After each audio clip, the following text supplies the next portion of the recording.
Welcome to episode 4 of the Shootaround podcast. My name is Josh. My name is Mackenzie. And today we are going to run through a bunch of things that relate to the NBA basketball and everything that has happened in the NBA since we last saw you in episode 3. But Mackenzie, what have you got for us? I've got a list of the places where we can be reached. Yeah. It's on Facebook and YouTube, the Shootaround podcast, on Instagram and Twitter, at ShootAroundPod, and on TikTok, key distinction here, at ShootAroundNBAPod. So hit us up, important. Like, subscribe, share with your friends, leave comments. We love to see that sort of thing, and we love to respond as well. Yeah. Leave us any questions, queries, concerns, feedback, positive, negative, whatever We really it might want to be. know how much you don't like what we have to say. Mostly negative, please. Thanks. Yeah, only negative. Yeah. No positive this week. We just want all hate. We want thumbs down on the YouTube videos. No, please don't. It hurts our algorithm, please. That's true. Don't do Yeah, that. don't hurt our algorithm. All right. What's first, Mac? What have you got for us first? Actually, I just want to say, shout out to my friend James in Canada. He's not in Canada. He's not in. He's actually in Canberra. So, ooh, got you there. It is cold there, but it's not Canada. He's in Canberra. I was actually going to do a podcast with him, but Mac, you stole his seat. So Sorry, James, but I'm sure you're here in spirit. he is. He's here in spirit. But yeah, shout out James. Thanks for everything that you've done for the podcast so far. You're a good guy. And you're constantly blowing up our DMs. It's all Yeah, good, man. thank We you. appreciate it. We appreciate you. Yeah. All right, Mac, where do you want to start? I think we should start with some preseason thoughts. Yep. We have a lot of rational takes to run through here. Plenty of rationality here. I think we'll get into it with our level-headed takes. We're actually going to be called the Rationality Podcast. The level-headed No Hot Takes podcast. No yes. Hot Takes Podcast 101.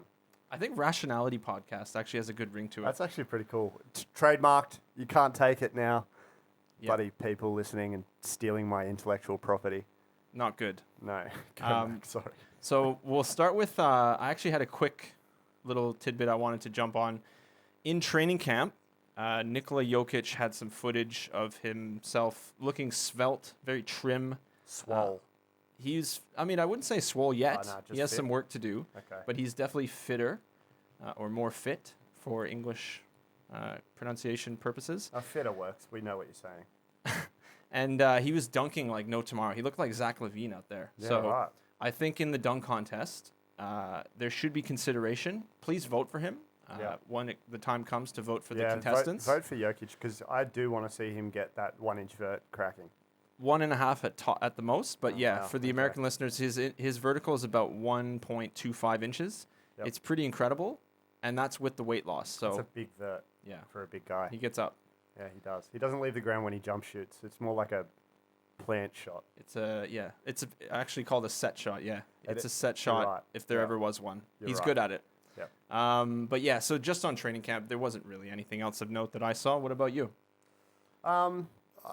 Like as far as the footage that's come out, I think Bol looks really good. Okay. That's another Nuggets guy. Sticking with the Shout out the Nuggets. Yeah. They look good this preseason. There was a lot of footage that came out of him just working out, and he's impressive. Looking he looks good. incredible. Yeah. He looks really good.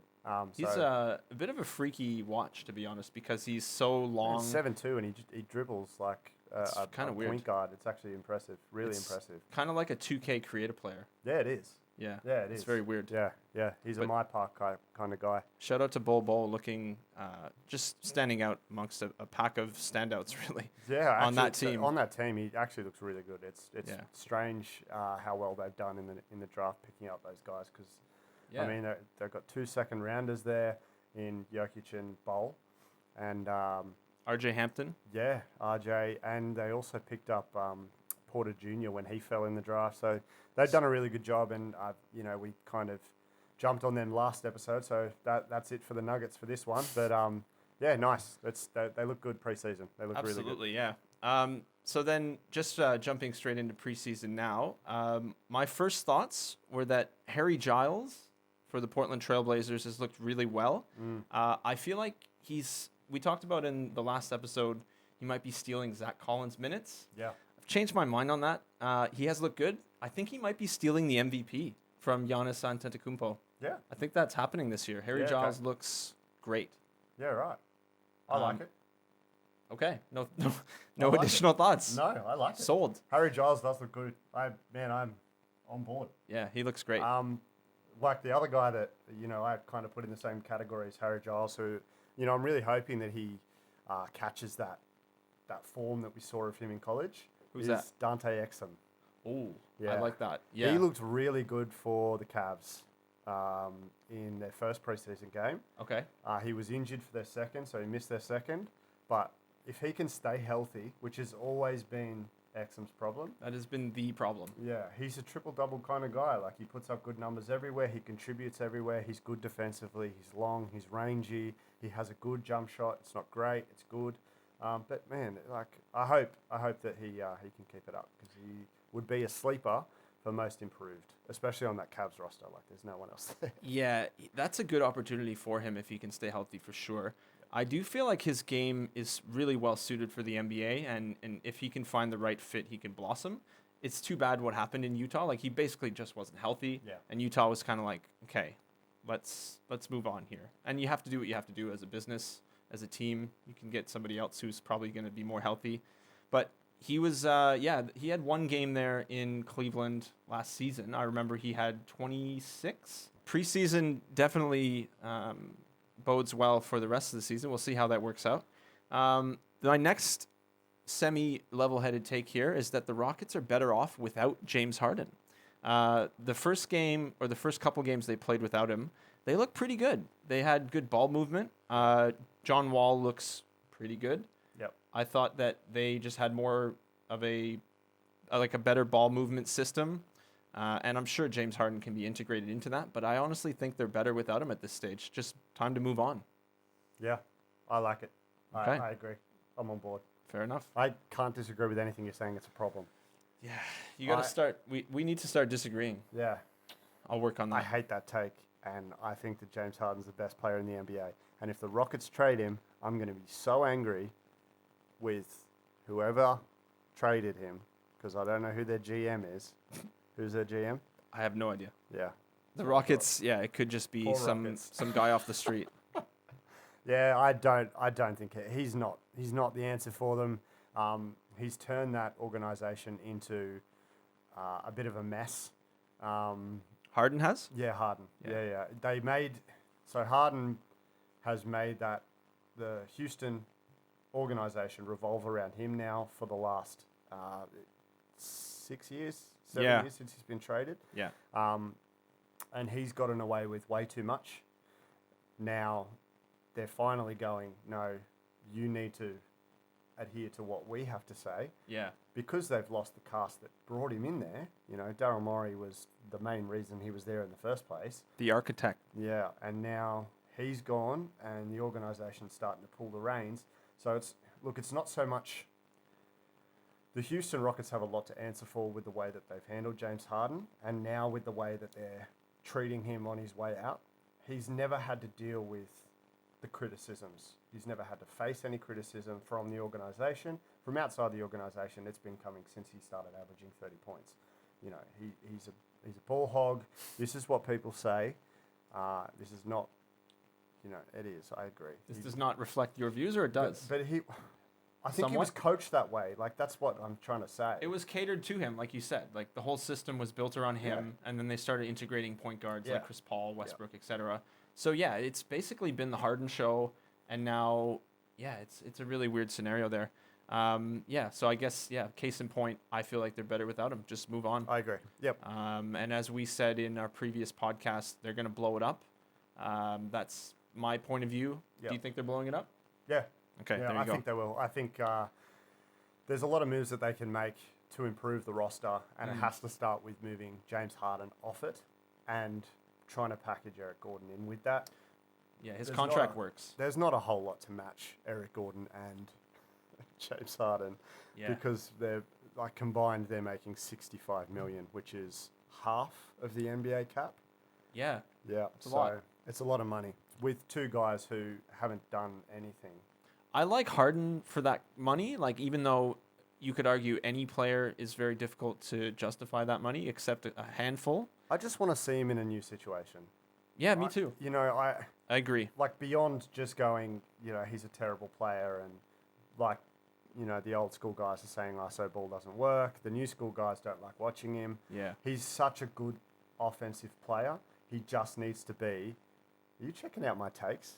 No. You were reading my takes. I was spaced out. You were reading my takes. I was thinking about, there was like monkeys clapping cymbals in my head. Okay. I was just lost. Yeah, right. Okay. Yeah. You're all just good. going to ruin the next segment. I'm just excited to see him in a new scenario, in a new situation, to see what other offensive coaches may be able to do with him. Whether it's whether he goes to Philadelphia, whether he goes to Milwaukee, Miami, all the other teams that have been mentioned, Brooklyn. I want to see what they can do with him off ball, how they handle him with the ball, whether he, reverts back to that ISO, dribble move and step back, which we all know exactly what he's going to do when he gets the ball.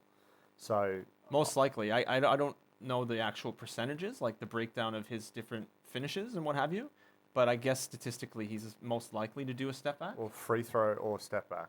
Yeah. I think is James. It's incredible how, just to that point, it's incredible how predictable his offense is, and yet he's so effective. He's an amazing player for machine. that reason.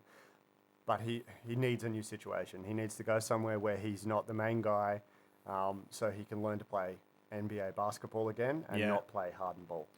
Yeah, or Rockets ball for that matter. Rockets it kind of seemed like that was the, I just honestly, last point on Harden, I feel like he's made his bed and now he has to lay in it. Yeah. The way he's, gone to the organization and went, I don't like Chris Paul. We don't get along. Yeah. And then he gets Westbrook and he goes, you know what? I don't really like Westbrook either. Yeah.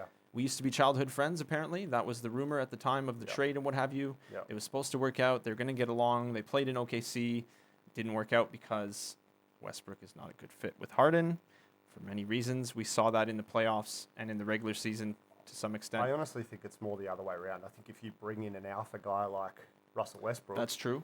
You can't have a guy like James Harden on the roster. That's too much alpha. Well, Harden isn't a vocal guy. Yeah, that's true, actually. He's not a vocal guy. He's leads by example. Yeah, he's very emotive as far as the way he plays basketball. It's it's animated, but his leadership style is not to vocally get in people's face. Whereas Westbrook does, and with you've seen the dunks footage or with actually, words. I really like the footage of him training with the Wizards. Yeah, it's been impressive, man. I feel like we don't get to see that side of Westbrook. I agree, unless we haven't been paying attention possibly, but I think you're right. I think he looks good. He's got a fresh start, and that's good to see. And it's away from everyone else. I like that too. I just hope that he also doesn't revert back to trying to put up a triple-double and helping the team win, because they have a really good young core there. They have an interesting team. If they can build with those guys, they've got some good defensive pieces, good offensive pieces, and Westbrook needs to come in and be the leader and not play that alpha role and be the boss. Yeah. He needs to go in and fit in, which, we'll see if he can do that. Yeah. Back to Harden, though, that article was really interesting, the ESPN article, which said that I haven't got it in front of me, of course, because we're terrible at loading up things before we start talking about them. You're welcome. Yeah, you guys can look at it yourself. Yeah. The article was basically saying that Houston have made their bed and now they have to lay in it, not so much Harden. They flipped it. Yeah, they flipped it. So James Harden, from the moment he arrived, was given everything he ever wanted. He was never told no, which is when he decided he wanted a good point guard there or he was going to leave, and that's what he told the organization. So they trade for Chris Paul. Chris Paul arrives. Chris Paul doesn't like the way that Harden trains. So Chris Paul is constantly speaking to James Harden, telling him that he needs to train harder. Not only that, but Chris Paul is on record saying he didn't like how James Harden would stand off the ball and not cut or show any real interest in doing anything if he didn't have the ball. If he didn't have the ball. So that's kind of, that's frustrating, I can imagine, for someone like Chris Paul. Yeah. They didn't get along. I don't know who, you could argue that Chris Paul is as alpha as Russell Westbrook. Yeah. So again, to your point, Harden wants to be the guy, and if he's not, it becomes a problem. That seems to be the issue. Yeah. So I can't see him fitting in Brooklyn. I can't see him fitting in Philadelphia with Joel Embiid. I can't see him working in Miami with Jimmy Butler. Definitely not. If he's not a Heat guy. If he doesn't defend I think he will defend, but I just don't think he's a good fit for that team. I mean, I've got like a whole list of potential suitors, and I don't like him on the Heat. The Sixers are probably the best haul for Harden, but I don't know if they're the best fit. Actually, no, sorry, the Nets are the best haul for the Rockets, but the Sixers might be the best fit. I don't think Embiid is that alpha type of guy. I think if you give Harden the ball because of their play styles, it'll be potentially a nightmare pick and roll. Yeah. So I kind of like that fit. However, I mean, just on this point, I don't want to go too much into it. I want Simmons and Embiid to stay together. I hope that trade falls through if there's anything in the works, because there's been a lot of rumors recently. Daryl Morey has been shooting them down. But he's the GM. He's going to do that. Yeah. But yeah, I mean, no matter where Harden goes, it'll be interesting to see how he fits with the new guys, given the perception that he has right now, and how he fits into the new team and how they welcome him or don't welcome him if that happens. Yeah. So yeah, keep an eye on James Harden. Yeah, that's probably the most interesting conversation that's come out of this week is big time. What's going to happen with James Harden? So we wanted to start with it. I don't know. I really don't know what they're going to do. Houston want 3 first-round picks and a star. Not a superstar, a star. So I don't know where you're getting that. I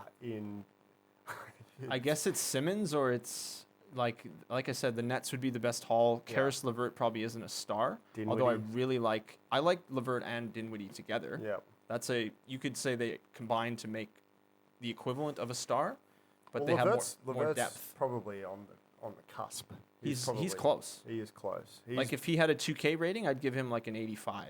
Ooh. He's cusping. Yeah. Yeah. That's a new word. TJ Warren's 2K rating. Is it 85? 85. Oh man. Okay. Yeah. They overhyped bubble TJ Warren way too much. Way too much. Yeah. Yeah. Anyway. So I actually had one last thing I wanted to say about the preseason. Yep. I was wondering, how early can a team offer a supermax to a player? Yeah.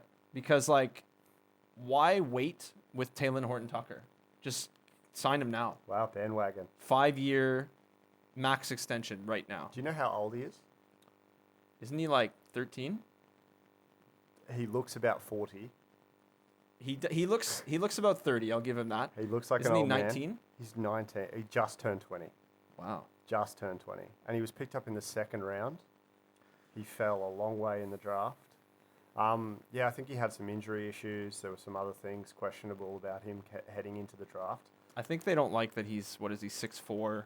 Yeah. He doesn't quite, the classic, he's not a point guard, not a shooting guard. Oh no, that might be a problem. What are we going to do? Yeah. And then you got players like Luka Doncic, who's 6'7" and carries the ball up the court. Just dominating. Ben Simmons, 6'10". Like, I don't know.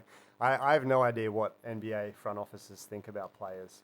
Sometimes it seems like they don't, and they just pick it out of the hat. Oh, man. But PJ Washington's another one that got by all the NBA front offices. A big guy that can shoot and rebound. What? I know. And you just leave him? Yeah. Anyway, I don't understand. I like Talen Horton-Tucker. His preseason has been really good. But again, you just can't. You can't make an assumption off the back of preseason. No. It's too... We're coming back down to earth here. Yeah, sorry. Talen Horton-Tucker's played really well. He's played really well. But not that well. He could be a good piece this season. It's just going to be a completely different ball game once you get the best players on the court, and he's coming up against Giannis. It's a different breed. Just the regular season is a different breed for sure. Yeah. I agree with that. Best players on the court, the 8 best players, you're not getting those 2nd and 3rd rotation guys in there. He's going to struggle a little bit, I think. I think it's bound to happen. I mean, he's essentially going to be, not rookie, but it's going to be a new season. He's still really young. Like you said, he's just turned 20. Yep, so just turned 20. I mean, I think at best he could steal Kuzma's minutes this year. Yep. Although Kuzma's definitely an important piece to that team for now. We'll see how that goes with trade rumors and stuff. But, that was my wrap on preseason. Did you have any last thoughts? No, you covered everything that I wanted to cover. So, I didn't really have...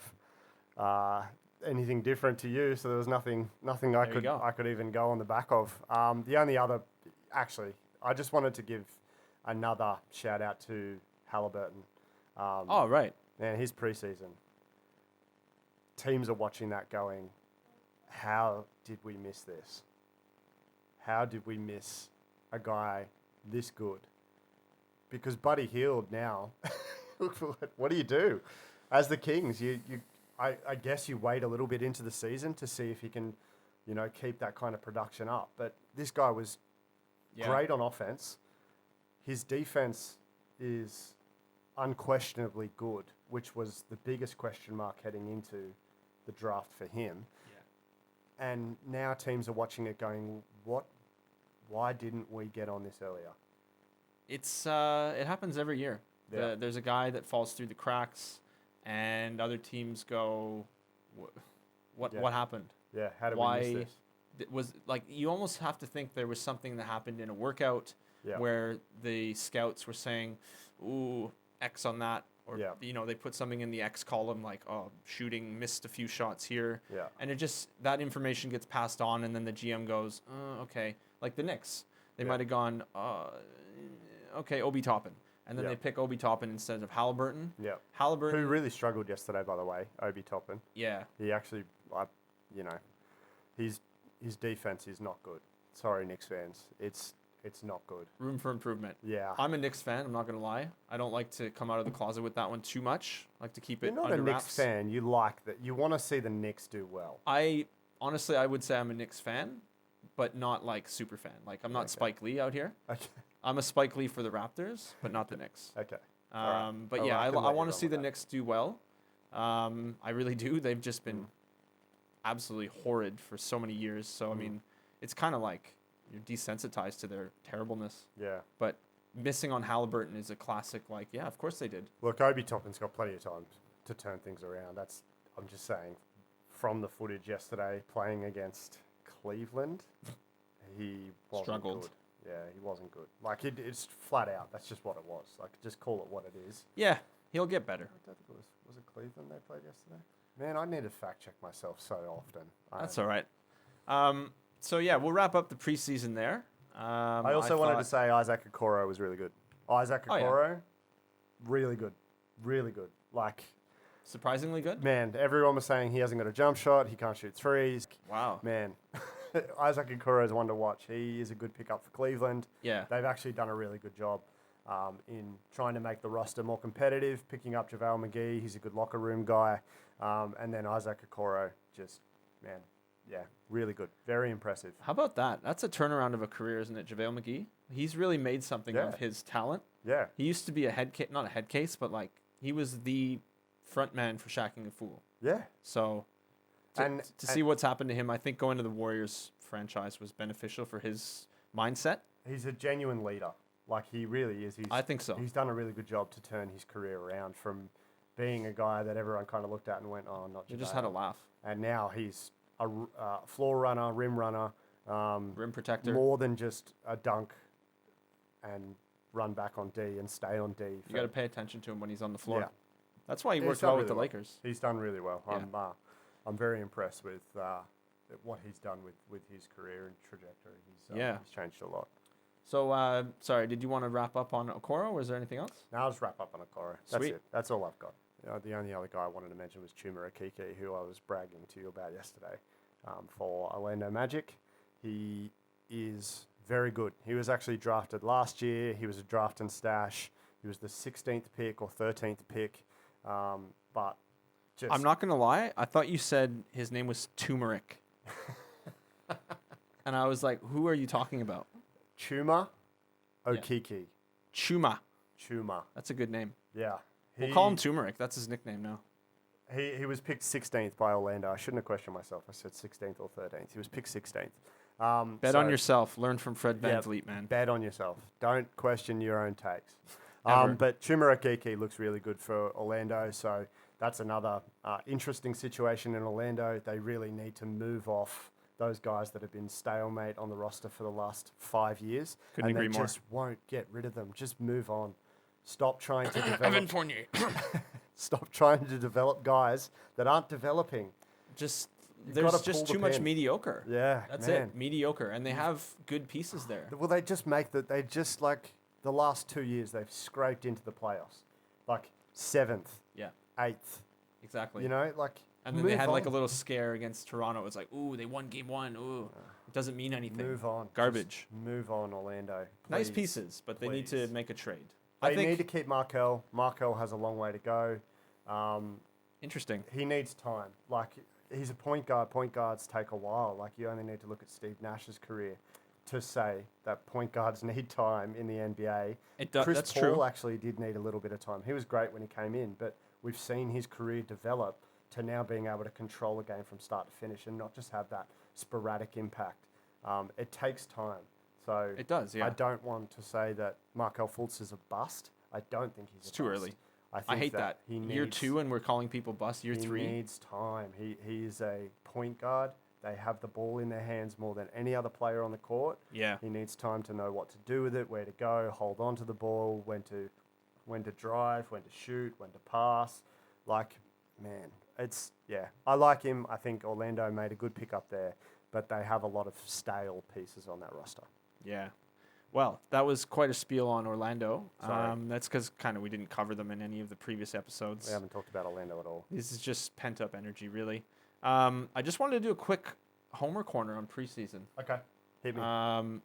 So the hat's turned around. This is bad.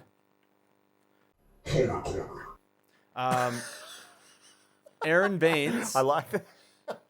is first team All-NBA, Wow. first team All-Defense. Wow. Book it. Damn. Get your money out, put bets on it. I don't care where you do your bets. If you're in Canada and you're betting through Lotto Quebec or whatever, book it. If you're here doing Tab or Sport Bet, do Sports bet. Yep.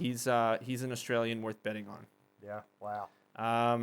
I'm just happy to add a Popovich University graduate as usual. We've done it with Danny Green, Corey Joseph, Kawhi Leonard. Yeah. They always work out for the Raptors. Masai Ujiri knows exactly what he's doing. Despite the fact that they lost Marc Gasol and Serge Ibaka, that hurts a lot. But Aaron Baines is a good replacement. Don't know how I feel about Alex Len, TBH, but we'll find out. I think he's a good NBA player. But Yeah, we'll just call him the nominal bench center for now. Pascal Siakam is back to his usual MVP candidate self as well. He's looking really good after MVP candidate. Yeah, he had a pretty shoddy bubble performance just all the way through. I think he didn't touch a basketball during the break of the pandemic. I Which don't seems understand players unlikely, that, but players that didn't do that. Like, didn't even touch a basketball. it just a bit seems weird. hard to believe. I agree. Like, I would have thought that a lot of them would be taking advantage of the time. Seems like it's almost an excuse. But at the same time, like, let's keep it real. They were in America. Yeah, true. And like, we don't know the restriction. Well, some states care, some don't, to be honest. It's a bit of a mix over there. Yeah. But yeah, it would have been difficult, I would imagine. Although some players, it's just hard to believe, to be honest. They didn't touch basketball. But regardless, Pascal looks great. I'd love to see Spicy P back to his spicy ways. Spicy ways. Keeping it spicy because he is so important to the team. I think people used to overrate him a bit, calling him Kawhi 2.0. Yep. That's a stretch. But he can win MVP. Don't doubt that. And last thing for Homer Corner, Malachi Flynn, a.k.a. Ginger Curry. You're my guy. 29th pick in the first round. He's winning unanimous Rookie of the Year. Book it. I'm not playing. He looks fire in the preseason. Oh, he's got red hair, so. Not just that, but like his shooting hand, fire. Shooting hand. It's just wet. Oh, it's wet. Every time he shoots is wet. Wow. Yeah. Okay. So him and Matt Thomas, the new Splash Brothers. Yeah. Oh, wow. There was a picture that went around where it basically, it's a Peter Parker meme where he takes the glasses off or he puts them on. And the first picture is Klay Thompson, Steph Curry. The second picture is Matt Thomas and Malachi Flynn. Yep. That's all you need to know. Yeah. That's the way it is. Yeah. In Raptorland, we good. So that's Homer Corner over for the Raptors. That's it. That's all we have for Homer Corner. I have it's not even really a Homer type of take. It's just, like, I think that Tyler Hero is, well, from what I saw in preseason, which is not an indication of the team we're going to get through the season, didn't actually see a lot of Precious Achiuwa, which I was pretty upset about because I would have liked to. Then again, I haven't watched the game today, the game that's on right now, Toronto-Miami. We might see a bit more of Precious. But Tyler Hero played a lot of point guard in the first Is that right? Preseason game. He did play a little bit of point guard throughout the season last year, but it wasn't, full time. It was a bit sporadic.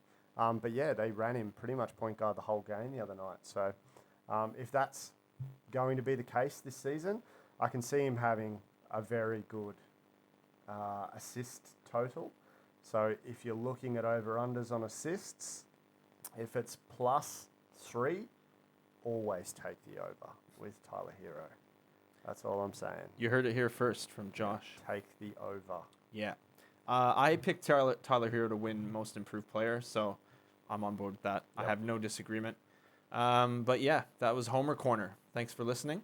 The next thing we should get into, I think, is 3 players to watch this season in the regular season. For me, I'll start with my first one, RJ Barrett. I had RJ too. Are you serious? Yeah. Oh, man. Yeah. Way to go. I had RJ. I can't say I love RJ. He's Canadian, so I have to put on for him. He was the number 3 overall pick last year, and he plays for the Knicks. You guys do the math on that one. Not a great fit for that.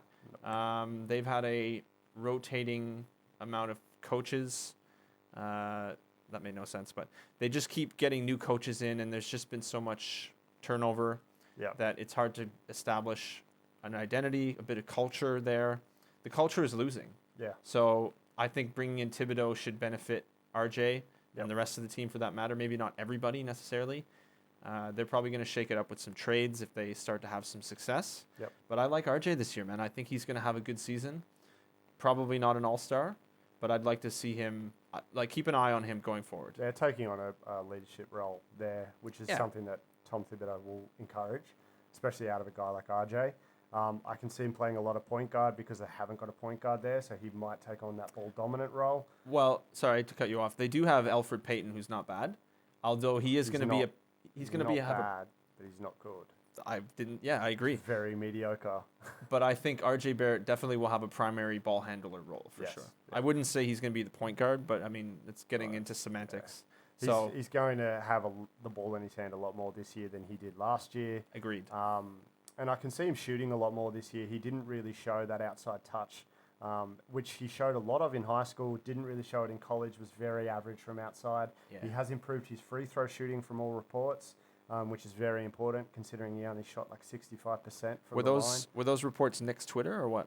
No, they weren't Nick's Twitter. They were actually reported by Nick's reporters. Oh, okay. Not Nick's Twitter, but Nick's reporters. And #hashtag Nick's tape. The Knicks commentators were talking about it the other day as well, saying that he has worked a lot on his shot in preseason of training camps and all of that. So good to hear. Yeah, I like that. I think that's such an important part of a shooting guard's game is being able to get to the line and convert. So I hope to see a lot more of RJ this season. We didn't really get to see a lot of him on primetime last year, so hopefully he can kind of lift them up to primetime watchability. I agree. Yeah, with guys like Obi Toppin, who has that highlight reel dunk package, and RJ Barrett can also put on a couple of highlight reel dunks.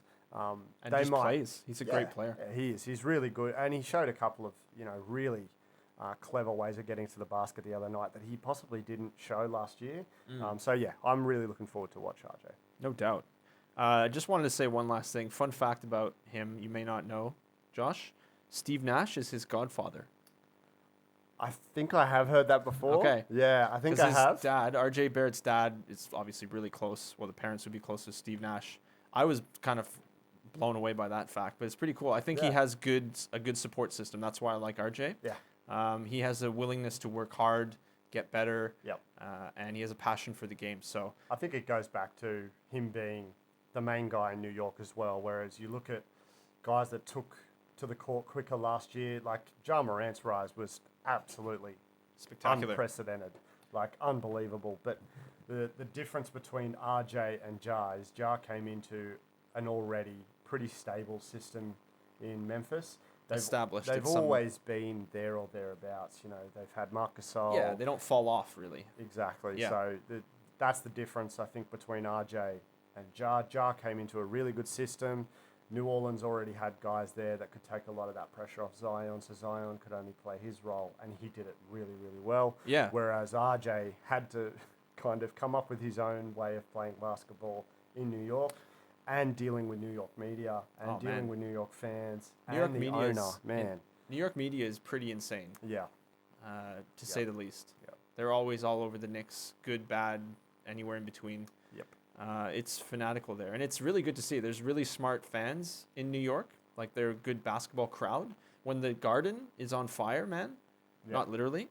Yeah. When the Garden is going bonkers, Yep. it's an exciting game to watch. Yeah.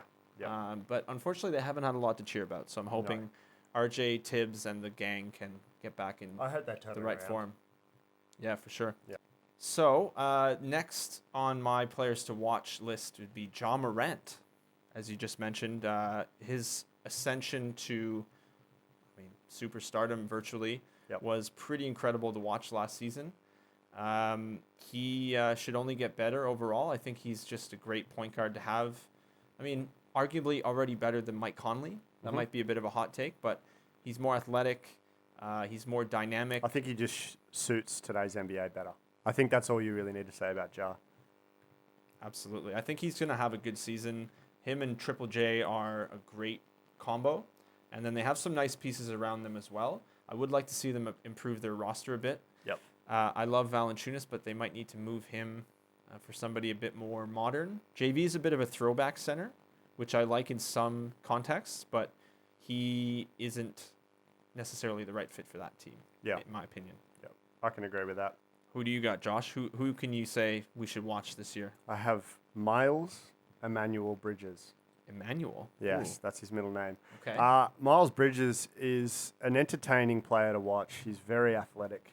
He's good defensively. He has a lot of potential to be really good on the defensive end. He's very long. And super athletic. He can get his hand on the ball. So I'm looking for him to have a breakout season. He went from 7 points in his rookie season to 13 last season. So instant improvement there by 5 points. He played more minutes, obviously, but as far as his shooting, all the splits went up, which is what you want to see. Definitely. And I can see him getting even more minutes this season, especially playing with a good point guard, which is something he hasn't had yet. Imagine that. Yeah, and I think LaMelo can find him the ball. They've already shown pretty good chemistry in the preseason. I think A lot of alley-oops. A lot of alley-oops. It's nice to see, I kind of messaged you yesterday when the Hornets were playing, and I was saying that as soon as LaMelo came on the court, the whole team kind of lifted. They Perked all up a bit. rallied. They were all like, oh, we're going to actually get the ball here. Yeah. Because they started with this awful five, Charlotte, that is. They started with a terrible five on the court. Do you remember it? Terry Rozier, Devontae Graham, Cody Martin, PJ Washington, and Tyler Zeller. Okay. Pretty mediocre. Yeah. And the problem was that every time they went up the court, it was Terry Rozier taking an ISO and then step back 3-point shot. And he bricked it. Doing Terry Rozier things, essentially. Yeah. And look, Scary Terry is an anomaly because we're never going to see Scary Terry again. I don't think so either. I agree. I feel bad for Scary Terry because I actually really enjoyed that playoff run. But he cooked Bledsoe like a steak. It was fun to watch. It was really good. I actually thoroughly enjoyed that whole playoff series. Yeah. I really like the way that Miles Bridges plays basketball. He's an entertaining guy. He's athletic. He can shoot the three. He needs to do it more. They need to get him open looks. He's a good corner shooter. 3 and D, a bit like Rocco. I can see his ceiling being Robert Covington. I just said Rocco like everyone's going to know his nickname. Robert Covington, I can see him being that kind of player. Very good impact defensively. And, yeah, I can see him making a good step up. He's one to watch this year. Absolutely. My last guy to watch would be Devin Booker. I expect big things out of him. He had a phenomenal bubble, as probably all of you saw. Devin Booker for the Phoenix Suns is going to be matched with Chris Paul now in the backcourt. Primary ball handling duo, virtually unmatched, I would say. Yep. Or very few, since the Splash Brothers are out. I like that team for a lot of reasons. Yep. I think Booker can only continue to go up. He's still like 24 years old. Yeah. Which is crazy. It's nuts. I mean, his skill level is insane. It's he had a step really back is crazy. the other day I believe they were playing, I want to say Charlotte. I can't remember who it was they were playing, but he was trying to drive in and the guy was bumping him, and then he did a step back and he moved back like 2 meters basically, and he was just open for a jump shot. It was incredible, and that type of skill level is hard to find. So I think Devin Booker is going to have a big season this year, probably around 24, 25 points, the usual 4, 5, 6 assists. Those numbers may go up or down if Chris Paul's around, because he's generally dishing the rock a lot. So we'll see how that goes. It's not a big deal. Those two in the backcourt creating is phenomenal. Pair that with Ayton. I like Devin Booker this year. Yeah. Keep an eye on him. I like that take. He's super young, playing with a good point guard. He's going to find more open shots off ball. I could expect his shooting splits to go up, which is, practically impossible for a guy that's almost 50, 40, 90. Yeah. But yeah, man, he could really be 60, 50, 100. Book it. Yes. No, probably not. Just break all kinds of records.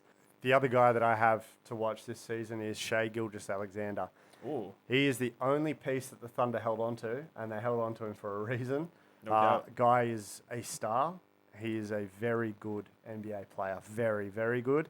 He went from 10 points in his rookie year to 19 points last season, and I can see that going up again, maybe even to like 25. Maybe, yeah. He'll be And the guy. he will be. And his assist numbers can only go up. They were at 3.3, so he played a lot of off-ball, but he had Chris Paul. Now he doesn't. Yeah. And I can see him being the main guy there, picking up, huge point numbers, They're a giving lot him of the keys. assists, and he deserves it. Like, he's a really, really good player. He kind of surprised me how good he was in his rookie year.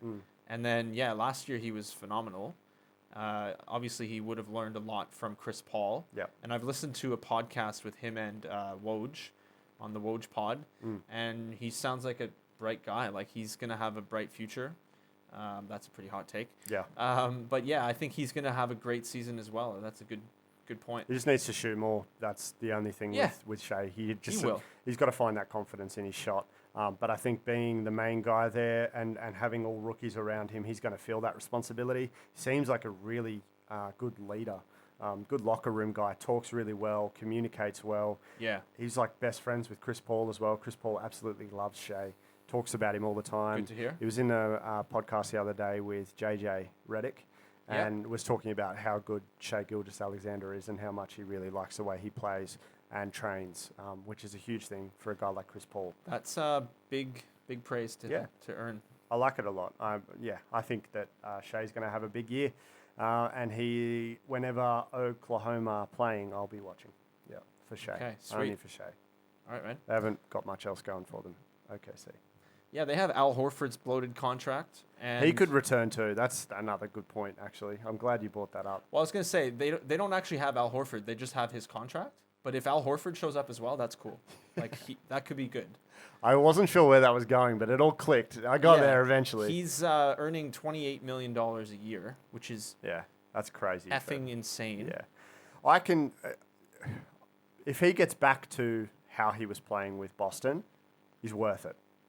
I would say. I mean, yeah, he'll be the starting center, and it should be basically a rollover season for the Thunder, where there's no pressure on them. I can see him coming in, being the professional that he is for most years. Last year was a bit of a disaster, as everyone probably knows. Yeah. Yeah, I mean, I don't have a lot of expectations for him, but if the Thunder try to move him, not shocking. If they keep him just for his professionalism, leadership, good move. Yeah. Him and Shea should be a decent fit together. So, yeah, keep an eye out on the Thunder. I have a bonus player to watch. Yep. Sticking with the Thunder. And if you haven't heard enough Canada on the podcast, I've got 2 words for you. Lou Dort.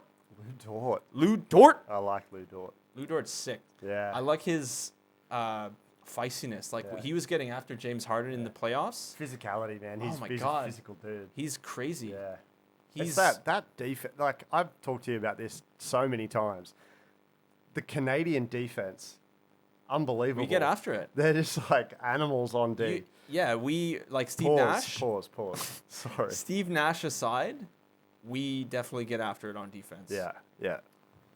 Steve Nash was never a great example of defense, but since then, We've done well. There's just so many good ones, like O'Shea Brissett. He's an animal on D. Yeah, Kem Birch is another one, man. Just unbelievable on defense. He was playing the other night, and as soon as he came on the court, the energy on defense, and then to run the court. So he stripped a player of the ball, just grabbed the ball out of his hands as he was running past him. Just lightning quick, all ball, no foul. Wow. Took the ball, gets it to his point guard, which is the first thing you should do as a big man. Never try and dribble up the court. Unless you're Bam Adebayo. Unless you're Bam Adebayo, who can actually dribble at speed. Or Nikola Jokic, but anyway, your point stands. Yeah, thank you.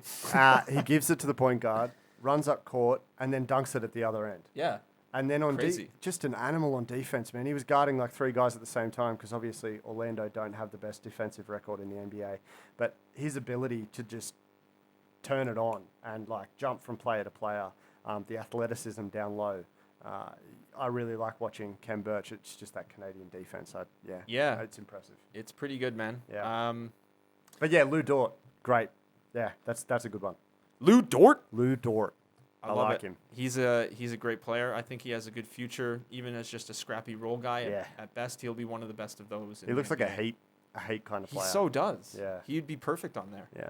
Eric Spoelstra would Lou be Dort, like, you max hear me? contract. Yeah, come here, Lou Dort. You can join Miami. Come here, Lou Dort. Come here. All right.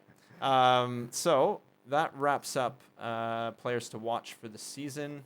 The next thing we should touch on, I actually just had a random quick fact I wanted to share with you all. I thought it was pretty staggering to see. The current luxury tax penalty per team. Every year that you're over the cap, you get taxed, and it compounds every year. So Golden State is number 1, shockingly, $147 million in the tax. Okay? Number 2 is the Brooklyn Nets at $59 million. That's insane. Almost 3 times the tax is Golden State. I just was blown away. Like, I pulled this up on my screen, and I went, whoa. What's that? No wonder why they moved to San Francisco. Yeah. I mean, it's crazy. That's a lot of money. It's a crazy amount. But yeah, so that was just a quick fact for you guys to have your minds blown. So we're going to move on to some trade scenarios. And these are some scenario what-ifs that Josh and I have cooked up. I think they're going to be pretty interesting. So you've seen my title? I've just seen all your titles, and our trades are basically the same. Are you serious? Oh, pretty much, man. Like, oh, man. There's not there's not a whole lot there that's different. Anyway. All right. Well, I'll lead us off here. Yeah. Actually, start with Harden. Who have you got, Harden? Okay. So I've got 2 Harden trades that make the most sense to me, aside from the Sixers, which seems to be the leading rumor. My first Harden trade would be the Clippers in Houston, a.k.a. Houston, we have a problem. We've got James Harden going to the Clippers. Houston, in return, gets Paul George and Luke Kennard. So a couple wing guys. Luke Kennard, a good shooter. For the Clippers, I think it makes sense to eliminate the Paul George headache. Yeah. Because it's just been... And that contract. Yeah. Paul George contract, gross. Unbelievable. That is a gross I don't want to touch too much on it. Just look it up and keep a bucket nearby for your throw-up. It's bad. But yeah, he is a headache, and they need to get rid of him. I did have a question that will he fit with Kawhi? I think he could make it work more than Paul George. I think Harden's a more consistent offensive player than George, in my opinion. So I think Kawhi would appreciate that. Defensively, Harden's not known to get after it necessarily. He's not a bad defender. That's a common misconception about James Harden. Yeah, that is a misconception. But I also don't think, sorry to cut you off, I don't think his defense is anywhere near Paul George's level. No, you're right.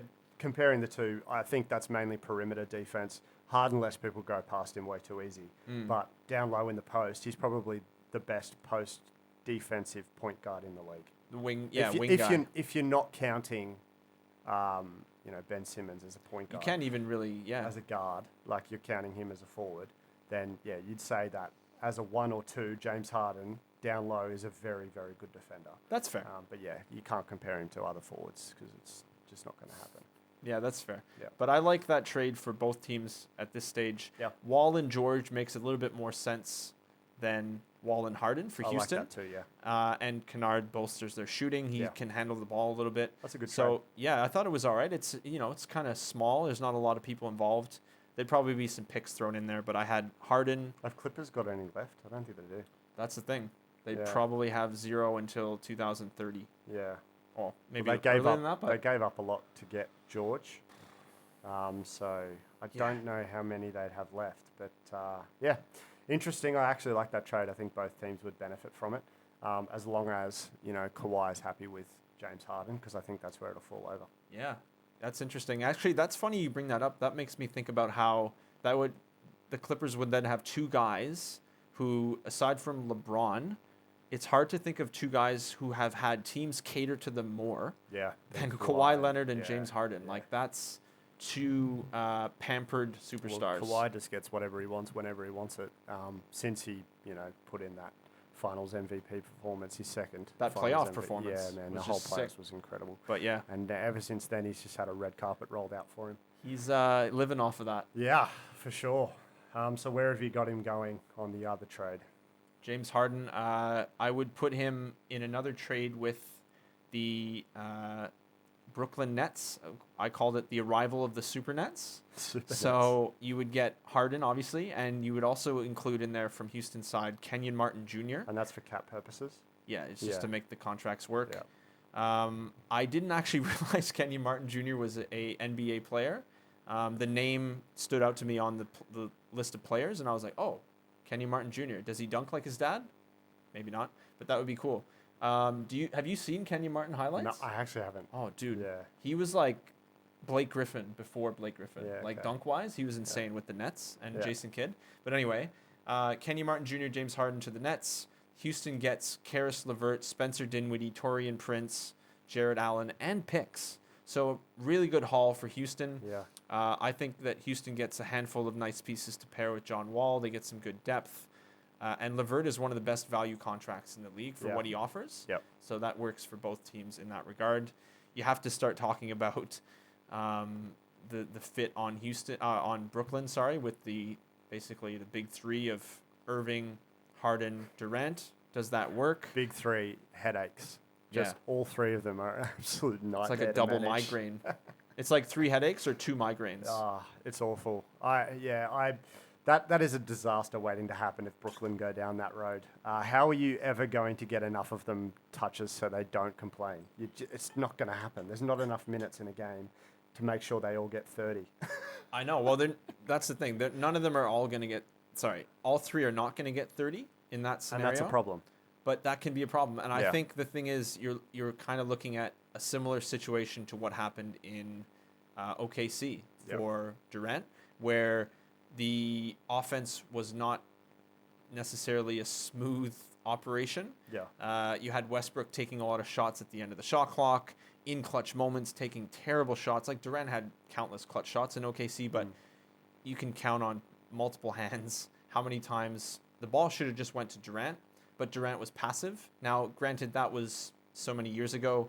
He could have a more alpha attitude nowadays with his injury and his training coming back. Who knows how he feels about dominating the ball. And he looks pretty good in preseason. He looks really good. But the fit, again, Harden, Irving is a headache backcourt. Irving more so than Harden, in my opinion, as we've already seen. I think they're as bad as each other. You just got to... I get what you're saying.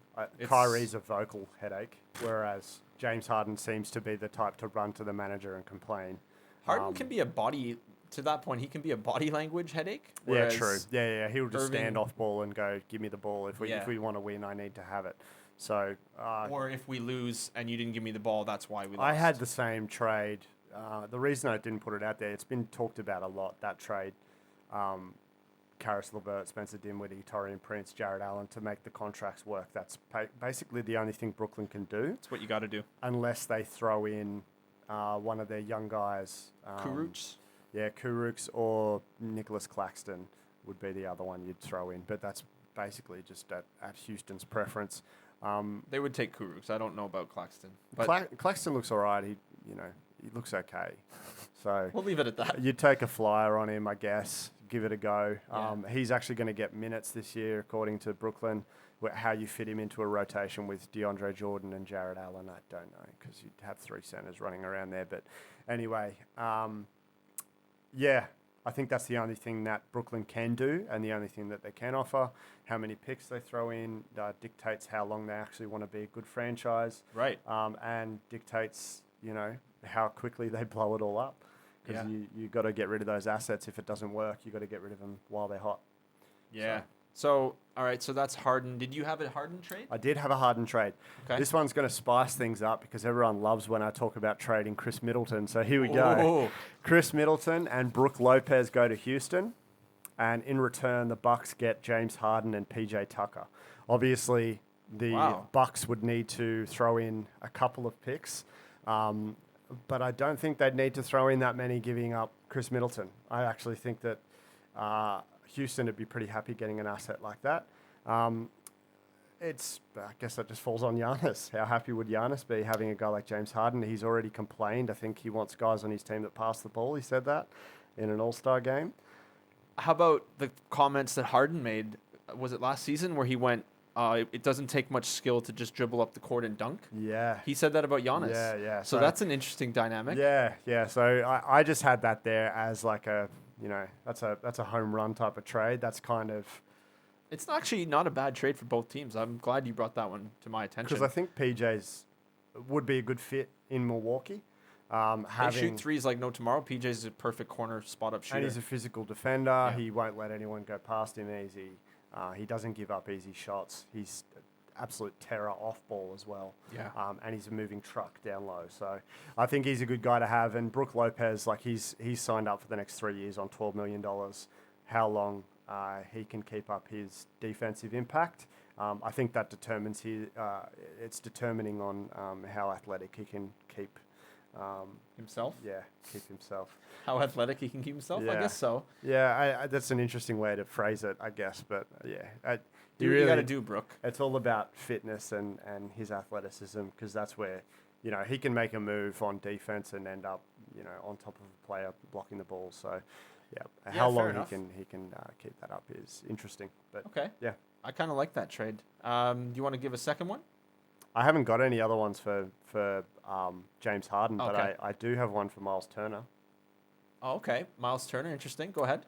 So I have Miles Turner of the Indiana Pacers. For anyone that's not aware, I have the Dallas Mavericks trading for Miles Turner, and in return, Indiana pick up Dwight Powell and Dorian Finney-Smith. Okay. Obviously, there'd need to be picks in that as well. Maybe one, I would think, would be enough for Miles Turner.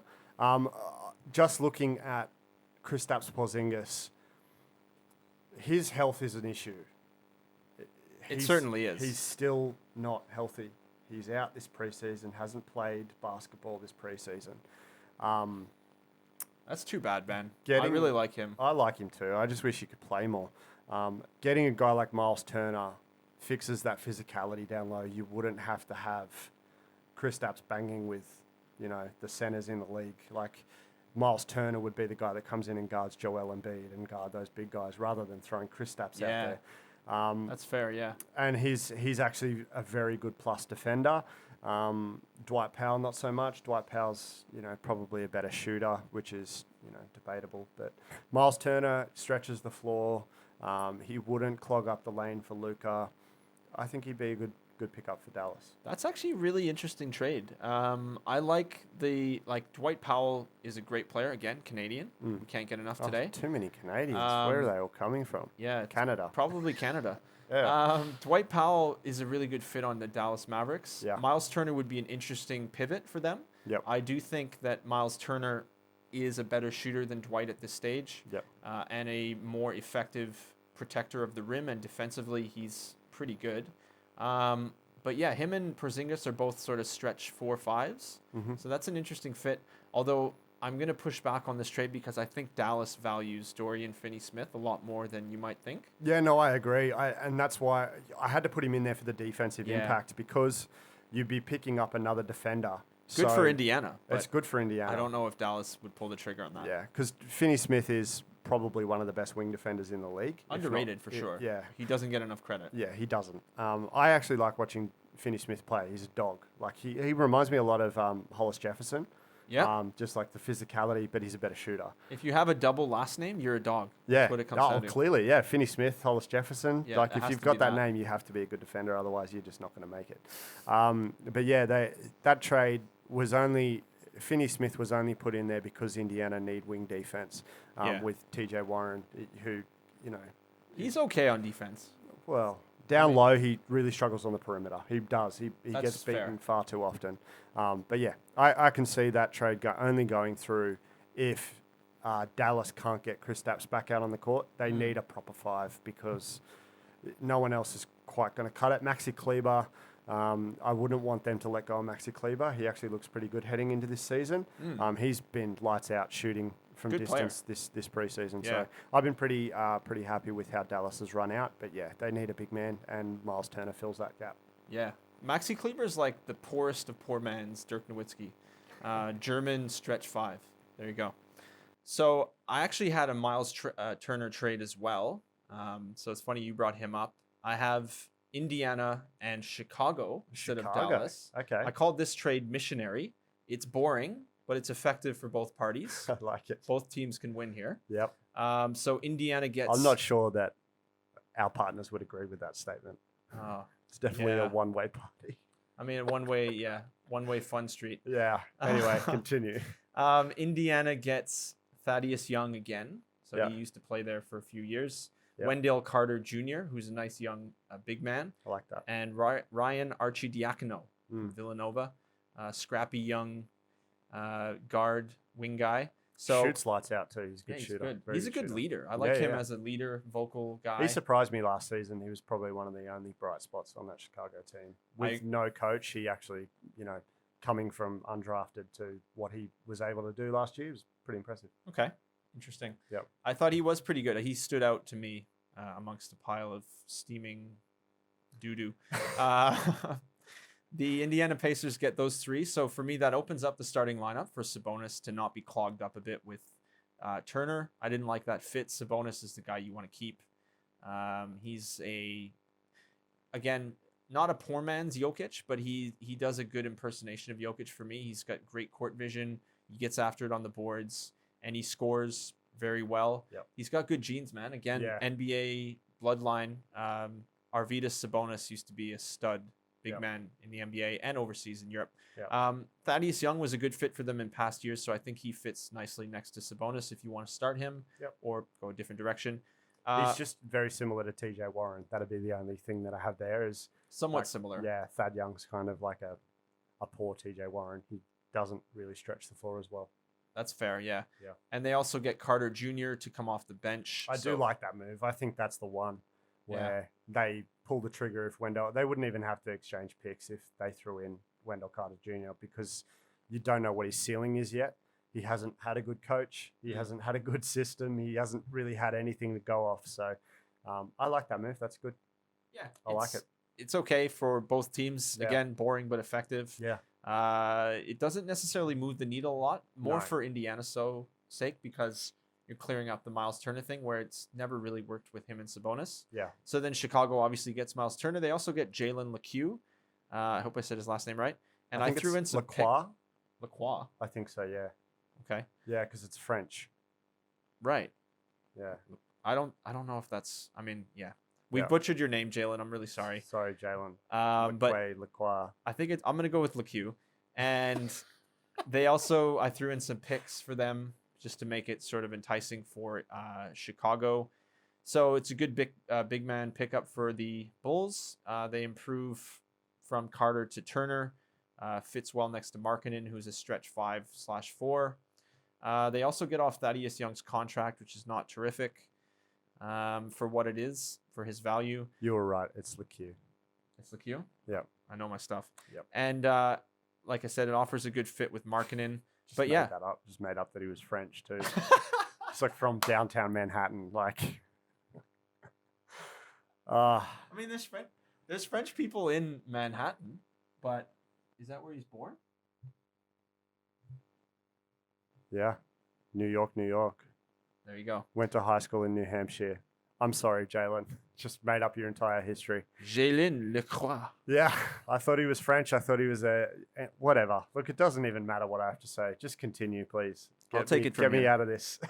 I'll take it from here. I'm going to move on to a kind of an obscure trade that I had thought of, but I called this one the Clippers ship is sinking / Josh's dream come true. Oh, don't you worry. I've made this move too. You've mentioned this before. Yeah. You really want to get Derrick Rose to the Clippers. I want to get him to out of Clipperland. Detroit. Please, Oh, yeah. please save my man. Please save D Rose. I don't even think it has to do with the Pistons. Like Oh, you just man, don't want to be in send Detroit. him anywhere. Please, just He get him deserves out it. of Detroit. Get him somewhere where he can win. That's the biggest thing for He me. deserves it. He needs to be on a winning team to see actually how good he is, because you can't show it on a team like that. I'm not gonna lie. When Derrick Rose, like I really love Derrick Rose and his story, and like I'm really happy that he's gotten back to the level he has. Yeah. When he was an MVP, man, he was must see TV. He was. And as a grown man, I got watery eyes when he had that 50-point game in Minnesota. Oh man, That was special. that was beautiful. That was special. It really was. It was one of my Um, favorite moments, like as an NBA fan. Yeah. To see him get back there, and then to show all of that emotion on court, to be like, It was unreal. yeah, no one ever thought I was going to come back here. 50 points and the game-saving block. Yeah, Unbelievable. yeah, yeah. So Yeah, shout out to absolute Derrick. legend. So yeah, definitely a legend. Youngest MVP ever at this stage. Could be taken over by Luka Doncic. Yeah, You could heard be. it here first. Yeah, But nonetheless, I have him going to the Clippers in exchange for Lou Will, who I don't want to have on my team in the playoffs. liability defensively. We defensive- talked about it last episode. but Just yeah. like walk right on by me. If Lou Will's defending, just dribble past him. You're good. I addressed that too in my trade. I Okay. addressed that issue. Was as it well. the same trade? No, very Because I have it different. straight up. Very different. So you just have Lou Will for D Rose. Straight up. No Wow. picks. No fuss. Okay, so you looked at the contracts too. Yeah. Okay, It needs to work that way. Yeah. yeah. So it's 1 year. They're both on 1 years.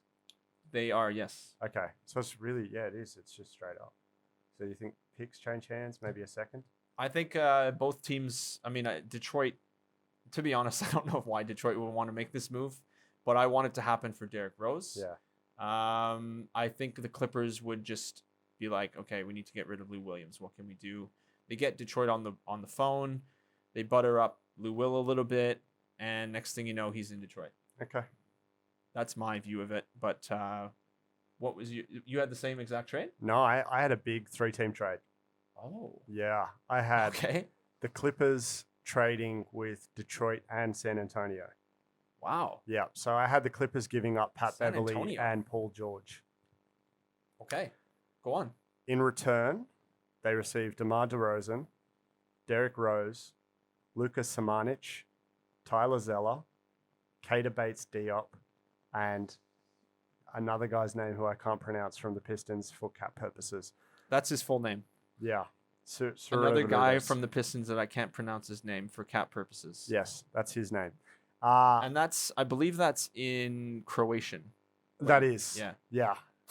That's translated from Croatian to English. Yeah. So I did that for you. You don't need to Google it. I think that they need help on wing defense. If they give up on Paul George, which they really should.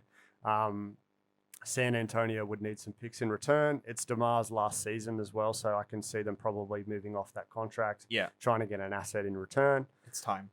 Picking up Derrick Rose for a good point guard rather than playing Reggie Jackson, which is what they did for part of last season. Don't even talk about Reggie Jackson, man. And Pat Beverly, who's an absolute dog on defense. He'd really suit Detroit basketball. I Yeah. think that Detroit would get behind a guy like Pat Bev.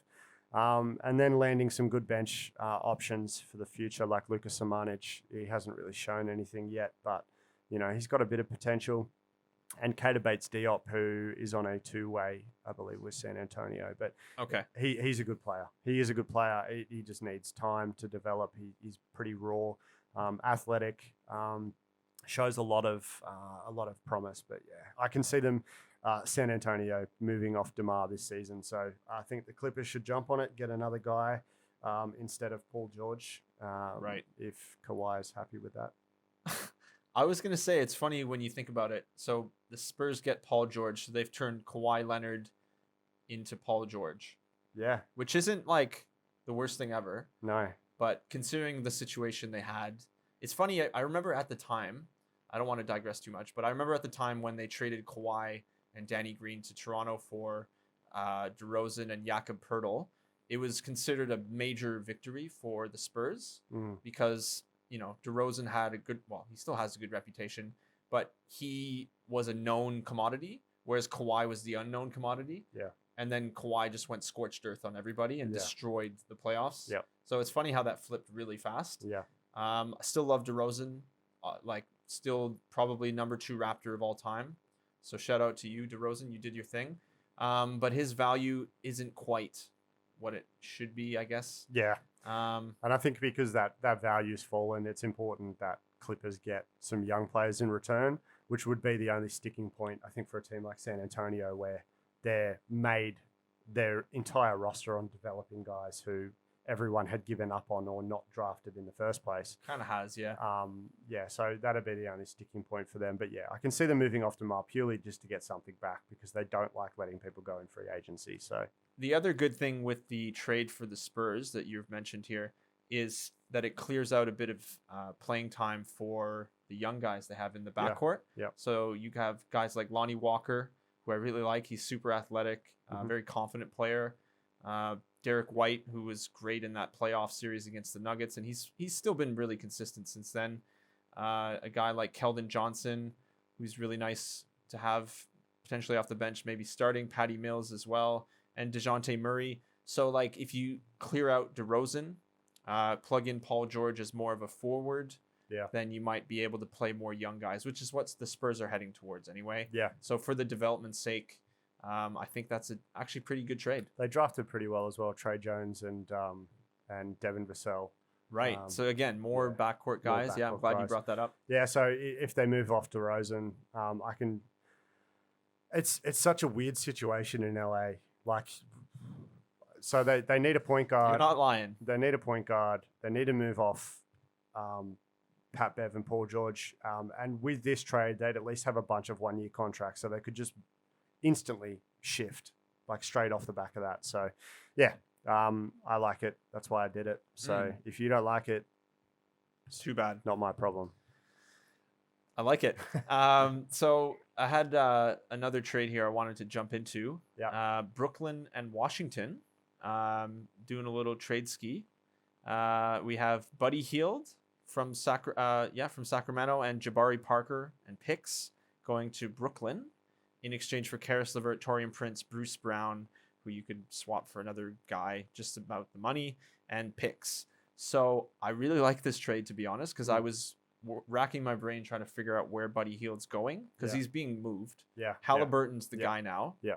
If you've been paying attention, he's much better for that team than Hield, and Hield's already works so much better with Fox. De'Aaron Fox. It was unbelievable to see it in preseason. If you guys haven't seen those two work together, make sure you check out some of the preseason highlights of the Kings, or just watch a preseason game, and you'll see how effective Halliburton and Fox on the floor at the same time is for that entire roster. They all just great fit. Yeah, it was excellent. And they even have Luke Walton working against the whole bunch. But if he can get his stuff together, they'll keep Halliburton over Hield. And Hield has already kind of said he's not happy there coming off the bench. So you move him over to Brooklyn.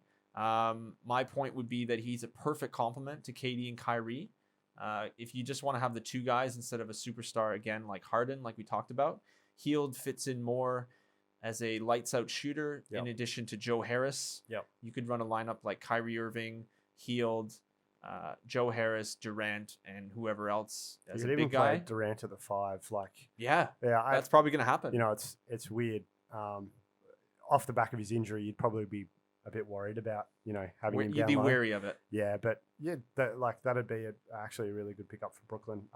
And moving off LeVert, I don't think LeVert's going to see as much ball this year. So having a catch and shoot guy, just bringing in, just spacing the floor. Buddy Hield, it literally is just like a catch and shoot threat. Like, think about, you have Kyrie handling the rock all the time. He's a lights out shooter, and then you spot up Durant right now because he's coming back from injury. You want to maybe go light on him. Yeah. So then you have Harris, like I said, Harris, Buddy Hield, Durant, maybe at the 5 and some other shooter next to them. That's a great floor spacing lineup. And Hield can also be a second option if one of them are not healthy. He's proven to be a pretty good scorer overall, not just in college, but at the NBA level. So I really like that trade for Brooklyn. And then Sacramento gets some nice pieces next to Hield, Halliburton, and hopefully Bagley if he can stay healthy. And yeah, Karis LeVert is a good third or second option on offense. Taurean Prince is a good role guy. Bruce Brown. So I really like this because it can clear up the Buddy Hield sort of situation. He's been a bit unhappy in his role off the bench. No, I like it. That's a good move. Yeah. I got one more. This is it. This is a hypothetical. If Philadelphia again this year aren't good, if they are just not good at all, I can see them trying to move off Tobias Harris first, trying to just dump that contract somewhere. It's going to be hard. It's going to be hard. Throwing in a bunch of picks is probably what they're going to have to do, or throw in an asset like Matisse Thybulle or I can see Ben that. Simmons, which would be Shake the last Milton. resort. Maybe. Well, yeah. It depends You don't want to, but you what might have Shake to. Milton comes out with this year. I think it would dictate his Fair. his draft. His trade Value, yeah. value. Yeah. So I had them trading Tobias Harris to San Antonio for LaMarcus Aldridge and Patty Mills. Okay. Obviously, there'd need to be a lot of picks going to San Antonio to make that happen.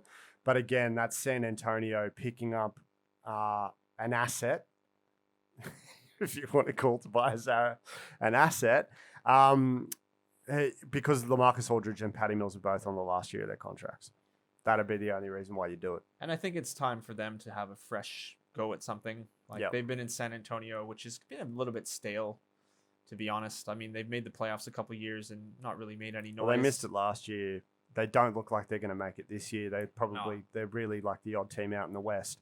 I agree with that. I think making trades and giving the good teams their assets, like LaMarcus Aldridge can still contribute. Yeah. And so can DeMar DeRozan in the right situation. They're good players to have. I only had that there because Philly need to move off Tobias Harris at some stage. Desperately. The sooner the better.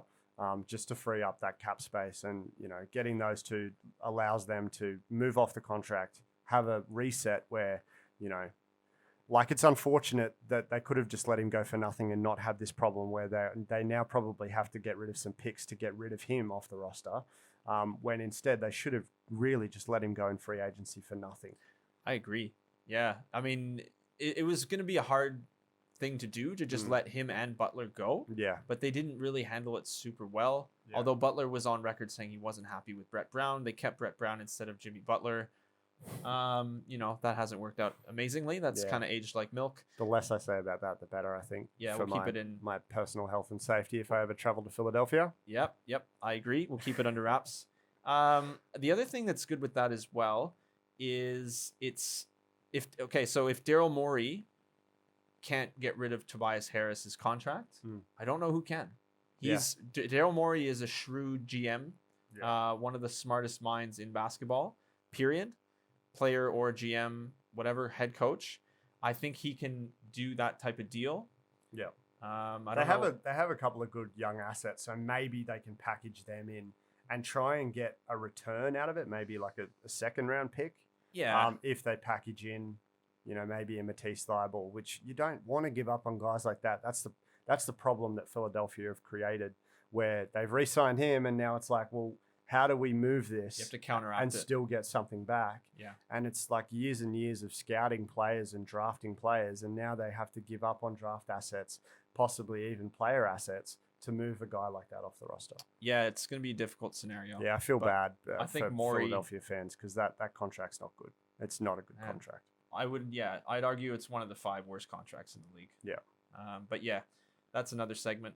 So that's an interesting trade. Yeah. San Antonio is probably going to make a move anyway, so I'm glad you brought that up. I've got him in there twice. I really do think that they're going to have to start trading pieces because everyone's off contract this year. So you're not going to pick anyone up in free agency. It's not an ideal destination right now, so they should just hit a hard reset halfway through the year, try and get something in return, maybe a couple more draft picks and build the roster up that way. I agree with that. I had one last trade, and I actually really like this one, so I'm going to bring it out.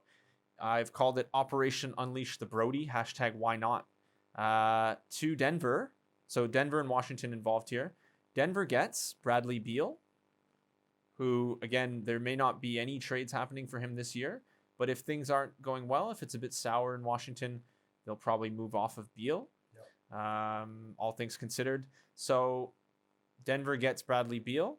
Washington gets Gary Harris, Will Barton, Michael Porter Jr., and picks. Now, I included Michael Porter Jr. not because I think Denver would want to give him up, but I think they would give him up in return for Bradley Beal.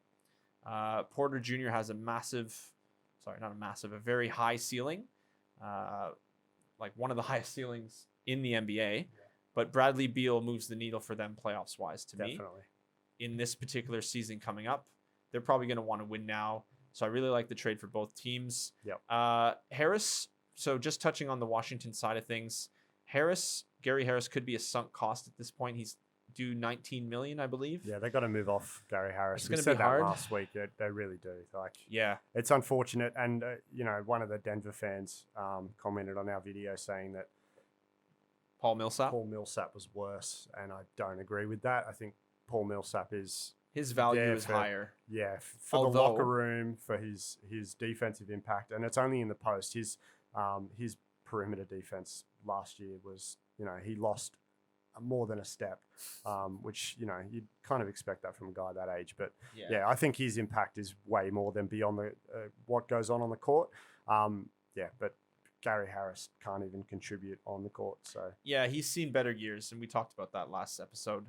What I was going to say with the Paul Millsap thing is I think his analytical side of things, like his stats, his regular stats, like the points, rebounds, assists, etc., don't necessarily jump out, but he's been a analytical darling for plus many minus, years. He is still really you good. You can start there, yeah. His on-court defense. His IQ, he's just really, he's been underrated for many years. He's just a locker room guy. He's a guy you have to have around because he's the one that makes Nikola Jokic see the floor better when he comes into the league, because you've got a guy like Paul Millsap with him who and defensively developed a passing game, tried to develop a jump shot. Like, he works hard on his craft. He knows what he's doing. So he's someone you need to keep around. But back to the trade. Will Barton, giving up on Will Barton. He's a good six man. I know you're great not six man. A huge fan of Will Barton. I mean, I'm not a fan of Will Barton on the Nuggets. Yeah. But at the same, so my point with Will Barton might be that he doesn't necessarily contribute to championship basketball. Yeah. Okay. And that's the point of Denver's move to get rid of him, not because he's not an exciting player or a fun player to watch. He sure is. He's been a league pass favorite when he's been healthy. Yep. But at the same time, if Denver wants to go forward, they need to get off of him and Harris. Yep. And then you'd have to throw in Porter as well to get Beal to me. If not Porter, then maybe Bol, but I don't think Washington jumps at him more so than they jump at. I think it depends Porter how he Jr. starts the season. I think I don't like the trade. You don't like this trade? Don't like it. Because you don't think Washington's going to move Beal? No, I think Washington will eventually move Beal. I think Washington will blow it up at some point. I think they'll move both Brody and Beal. Brody being Russell Westbrook, in case people like us to say the full names. Some people do, yeah. Yeah, some people. The move of Michael Porter Jr. is bad. It's tough. Don't move off Michael Porter Jr. You have a young group of guys. Nikola Jokic is still only 25. Jamal Murray is still 24. That's true. And Michael Porter Jr. is 22 years old. Bol 21. Like, they have such a young core. Insane amount of talent. If anything, you add an older guy who isn't going to take away from the amount that you have the ball in Nikola Jokic's hands or Jamal Murray's hands. I think you need to encourage those guys on the court. If anything, they need to trade for someone like Robert Covington, who can come in, be off ball, defensively rugged, won't let anything slip, is a good leader. And another guy that can do stuff like that's like Jimmy Butler. It sounds like Yeah, it sounds like you would like them to bring in another Torrey Craig, so to speak. Yeah, they need age. They need experience. Like, they've got Paul Millsap on the roster. We just talked about Paul Millsap. He's 35 now. And then after him, you've got Jermichael Green, who's 30. And then there's just like this roster drop-off to your starters who are 25, 24, 23, 22, 21. Monty Morris is 25. Yeah, it's a young core. I agree with that. It's a very young core. I don't think getting a guy like Bradley Beal will help those guys develop or will get the best out of Nikola Jokic and Jamal Murray. Only because of how similar Jamal Murray and Bradley Beal have been to this point in their career. That's fair. Yeah, so they are similar. Yeah, I can see Jamal Murray putting up 30 points a year at some stage. Some stage, he has not that now. talent. He does, and he has that scoring ability. It's all about confidence with Jamal Murray. He's his bubble confidence was through the roof. That was incredible. Just it actually was probably one the of my top favorite. performance. Yeah, one of my favorite moments of last year. But it's a huge drop off on the roster. So you need like ages there where 31, 32, possibly two more guys who are around that age who can bring in that experience and help those guys develop their games in a different sort of way. All right. Well, I mean, we can't agree on that necessarily. I actually think Beal is going to fit, or he would fit next to Murray because Jokic You're entitled to not agree with me. I think we should because I think Jokic is the point guard of the team. If you want to use point guard as a set piece of a team that controls the floor, Murray and Beal are combo wing guys, combo guards who love to shoot the ball. Although they're both playmakers, they're shooters primarily, and they're fantastic shooters, like 2 of the top 10 in the league. And so if you bring Jokic another weapon like Beal, I think he starts to really, I think they start to get more W's. Yeah. But it's an unlikely trade, so we'll leave it at that. Fair enough. And that's going to do us. That'll do. For the Shootaround Podcast, Episode 4. Thank you for tuning in. It was a pleasure speaking for you. Do you have any last thoughts, Were you Josh? speaking for everyone? I was speaking on behalf the voice of the planet. people? Yeah. Wow. I speak That's for the incredible.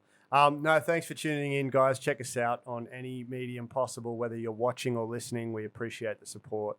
And we'll catch you next week for episode 5 once the NBA season starts. So look out for that. It's going to be exciting. Have a good week, everyone, and we'll catch you next week.